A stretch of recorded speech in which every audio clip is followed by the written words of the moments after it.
God of War 1 is my second favorite God of War game in the series, right behind God of War 3. That is all due to gameplay reasons and has nothing to do with the story and all that, even though it's my favorite story in the God of War franchise. Today I decided to make a video about why God of War 1 stands out. The game just has a different feel to it that I'm willing to explain. It's not gonna be stuff that I'm unable to touch onto or stuff so hard for anyone to comprehend. It's not that deep. When I say it stands out, I mean the game structure and mainly the encounter structure stand out. Yes, even in its own series, not a single other God of War does what this one does in most spots. This is a short video essay that needs to start somewhere, and let's actually start with the combat scenarios. Combat scenarios are what I live for and what I look for in gaming. God of War 1 does them in some of the coolest and most unique ways ever. The encounters in God of War 1 are not all just combat in a room with a bunch of enemies, even though when that's the case, it works just like butter because God of War 1's mechanics are some of the best in the world. A lot of the encounters in God of War 1 are these weird vertical encounters with stage hazards and gimmicks that give the encounter a special kind of taste. Just take a look at this encounter. These types of stuff are so good when you master them. So unique, I just love it very much. Old me hated it back when I was a kid, but now I just see the creativity in it. This encounter here in the sewers. There's this rock that you can stand on to hit the enemies. Why? Fuck do I know, it's just cool. There are enemies on two higher platforms that are shooting arrows, and a bunch of enemies are down below, and the creativity might never stop. Go up and kill them, or go up and send them down to use them as ammo against the ops. It's just so cool. Another encounter would be the Desert Sirens encounter. Just a huge eerie encounter that gave me nightmares when I was a little kid. I swear the sound of these sirens, I could hear it even when not playing the game. Game's just scary. Another encounter would be this Crusher encounter where you have to take the box to a certain spot to climb up and reach the ledge. The cool trick in here is that you can destroy the stage hazard that's moving the platform.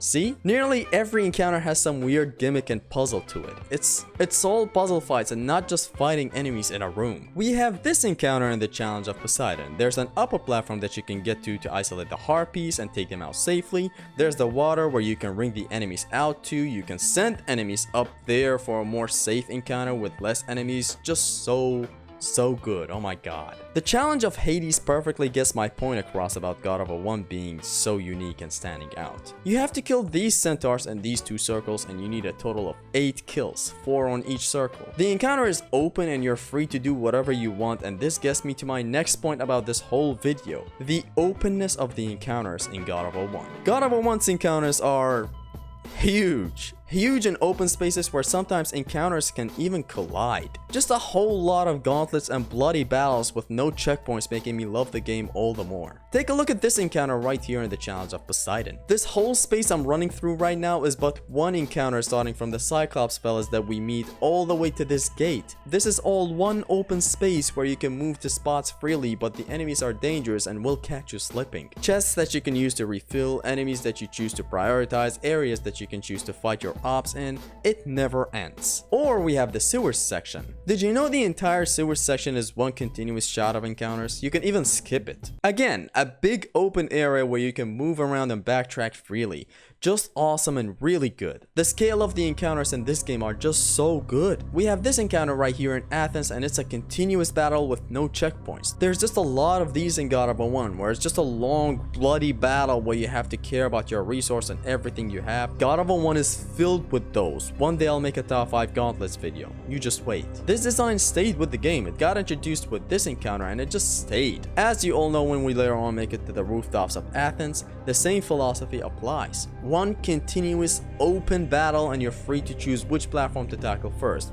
I love this very much. In Hades, you have this part where you gotta make it across while these fools are trying to gun you down. You gotta make it to the other side, and it's no easy task. Be careful out there, and when you make it, it's a huge and open combat arena that I can't describe how much I like. Let's take you guys back to the Challenge of Hades, where this gets amplified even more. Specifically here after clearing this Centaur sacrifice encounter, where you have this one big encounter that you're totally free to explore and approach in your own way. 2 floors filled with enemies, and it's all on you to decide who to kill first in this entire encounter. The openness in the encounters of God of War 1 is what makes it stand out so much for me. Haristos has said before that you can never have enough of vanilla runs in God of War 1. That of course goes to every God of War, but for God of War 1 is just so true. The way you can approach an encounter can be very different than how others approach it. Here is Haristos approaching the maze in a no upgrade run, and just look at how he does things. He endures touch the Gorgon so that he can grab her later for magic orbs, instantly moves to the elevator to clear the second floor. When he gets there, he makes it to the end and clears all enemies by using his resource correctly, and when he's done with these guys, he goes back to the first floor to regain his lost magic, and grab kills the other Gorgon for her magic orbs as well.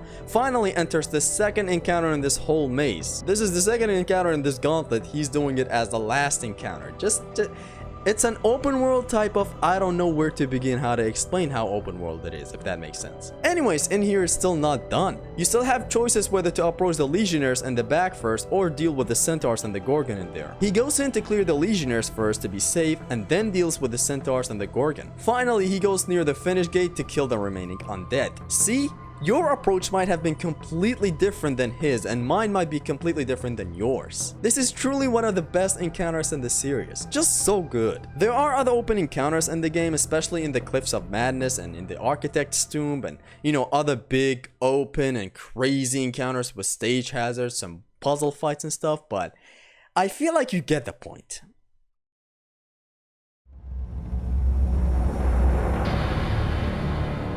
The encounters are more open than any other God of War or any other action hack and slash game for that matter. But now that was the openness of the encounters segment. What else do we have? The pace changing encounters. What do I mean by that? These types of encounters where you either climb a wall or cross a rope, and recently in what I consider to be encounters is this.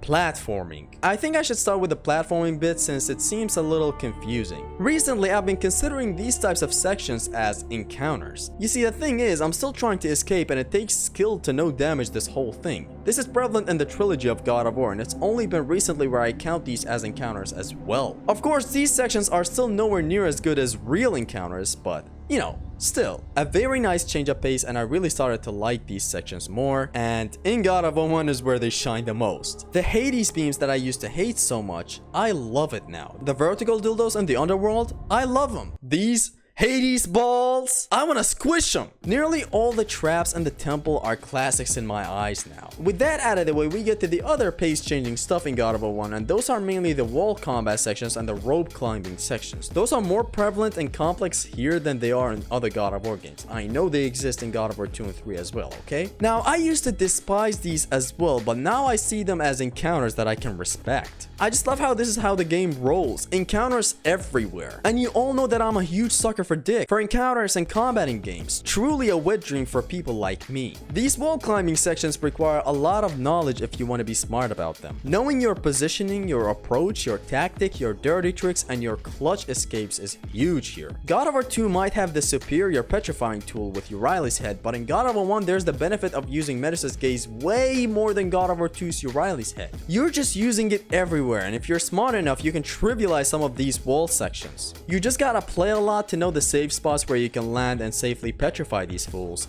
get the bag, and make the escape. Also get a nice safe kill. Rope combat is also the same. I've grown to practice these as well for special occasions, and it's just good to know how to maneuver around them. Also, again with Medusa's gaze, you can surely use it to destroy these fools lined up in front of you.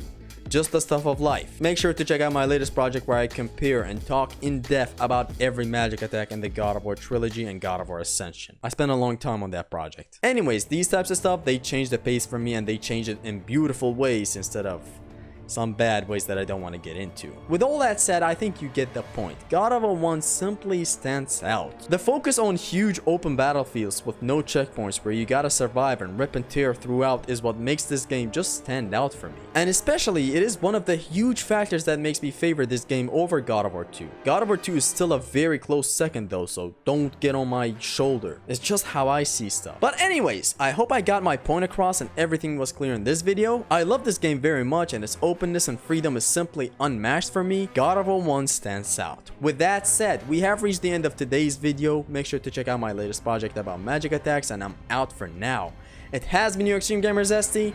Peace!